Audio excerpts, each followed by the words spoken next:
Anastase Part 1, The Empire of Solaris.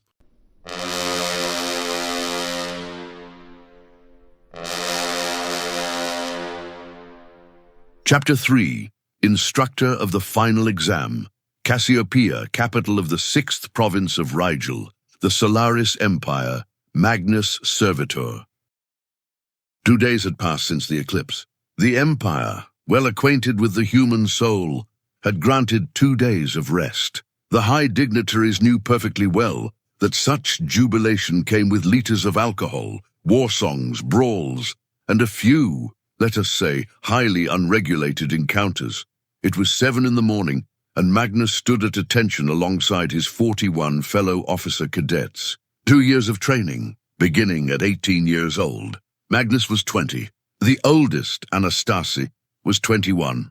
Every morning, the students were assembled according to their specialty: officers, physicians, artillerymen, urban guards, administrators, cornisons, an organization worthy of an imperial anthill.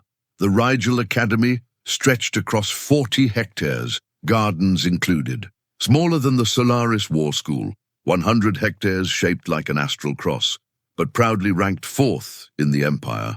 Vega cheated with its endless cavalry planes. Antares, it drowned the front lines beneath waves of soldiers. Magnus knew all of this by heart. The army was his world: duty, honor, loyalty. These words were not slogans to him. They were foundations. The academy was not merely a school, but also a place of life. Only soldiers left it after completing their training, heading toward garrisons, frontier posts, or military campaigns. That morning, nearly 2,000 students crowded the great parade ground.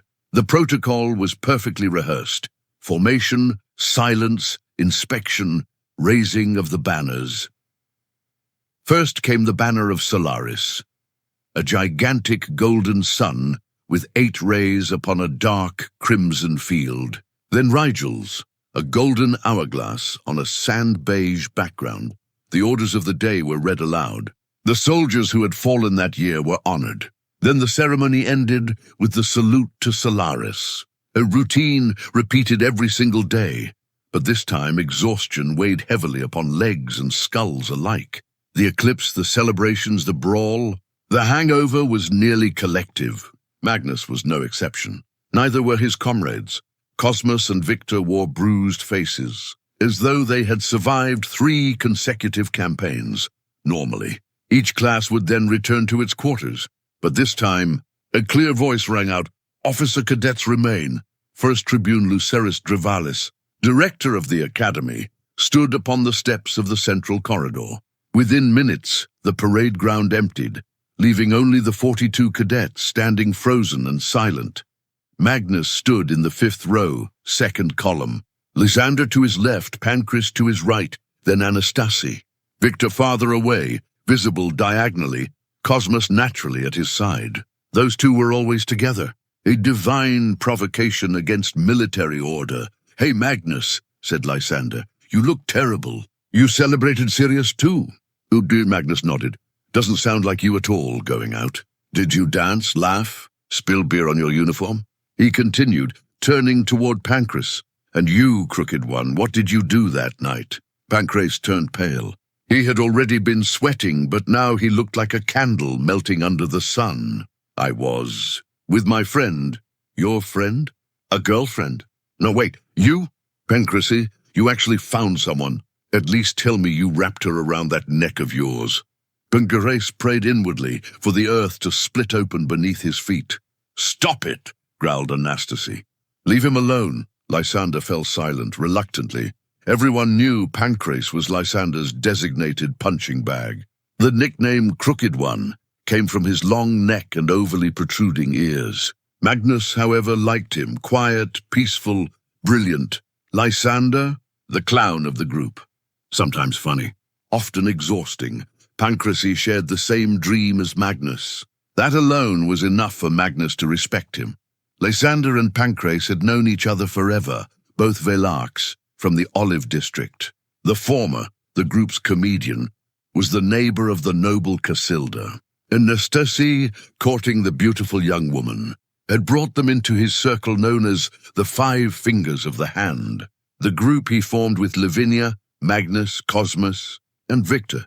But Pancrase was not an elect. Despite the noble blood of his lineage, his father was one, his mother was not. Born of an elect and an ordinary woman, he had been condemned by the very man who had given him life. Lysander, on the other hand, was a perfect elect, blonde, tall, blue-eyed, graceful in appearance. Anastasia was as well. Casilda, too. The elect all possessed blue or green eyes, the favored as they were called.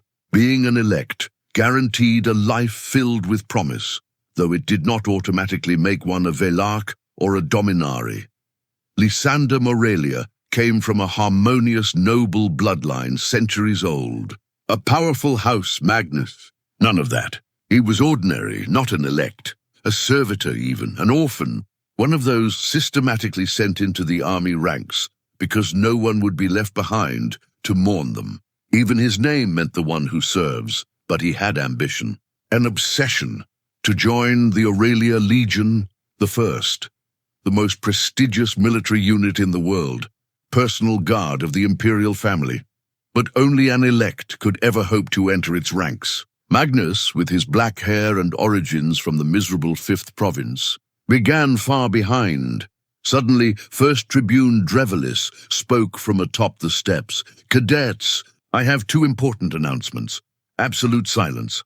In 2 days, we shall receive the visit of 3 illustrious representatives of the imperial family.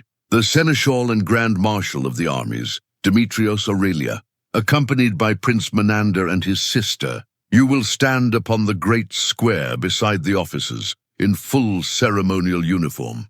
The last visit was 15 years ago. So be ready. Discipline, pride, silence." He paused. "Second announcement, you are entering the period of your final examinations. You have 1 month remaining. From this moment onward, you will have only 1 instructor left. A very particular man." He raised his arm. "Salute Solaris." All the students straightened, arms raised toward the sky, palms extended, then struck their hearts before bowing their heads. The sacred salute drums echoed across the square. 2 Praetorians opened the doors of the main hall. A long metallic groan followed.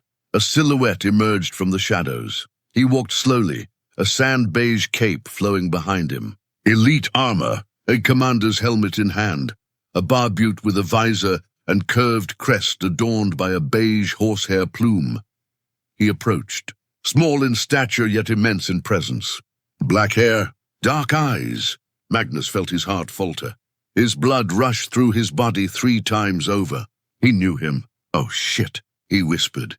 He had just broken military posture, for the first time in his life. But he could not help it. He discreetly turned his head, Victor ashamed, head lowered, Cosmos frozen, dead-eyed. They had understood too. Anastasia, still unreadable. The First Tribune continued. "This is Primus Commander Antonin Valerian, known as the Lion.